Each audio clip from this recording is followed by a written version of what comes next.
الرحمن الرحیم محترم ناظرین السلام علیکم. واحد زمان خټک د زهیر ټي وي په ذریعہ تاسو سره مخاطب دی. ګرانو کتونکو، څنګه چې تاسو ته پته ده زمونږ موضوع د ازغکي په باره کې ده. په تیرو ویډیوګانو کې موږ د ازغکي افادیت خولیو. نن د یو نوې موضوع سره حاضر یو. امید لرو چې تاسو به دا هم خوښوئ او ورسره زموږ چینل سبسکرایب کړئ. محترمو، تلیسیمیا یو بیماری ده چې دا د وړو ماشومانو بیماری ده کې پیدایش سره دا بیماری ماشومانو ته لګېدلي.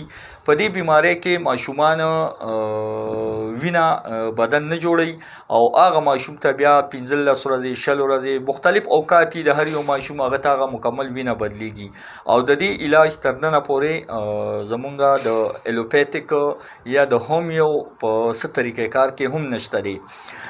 د ازغکي په ذریعہ باندې مونږ نن د دې تاسو ته یو علاج ښایو.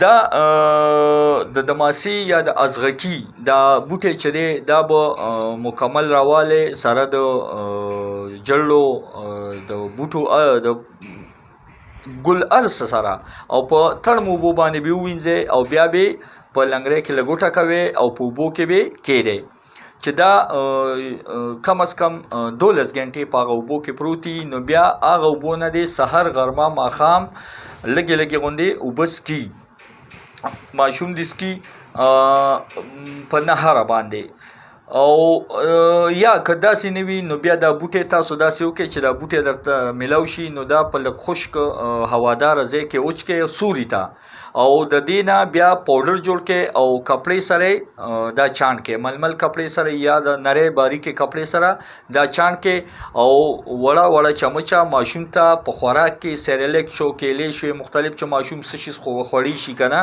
هغې کې ورته ورکوئ. انشاءالله یو نه تر 2 میاشتو پورې به د په بدن کې د تلیسیمیا نه نجات شي، د بدن به وینه جوړول شروع کړي.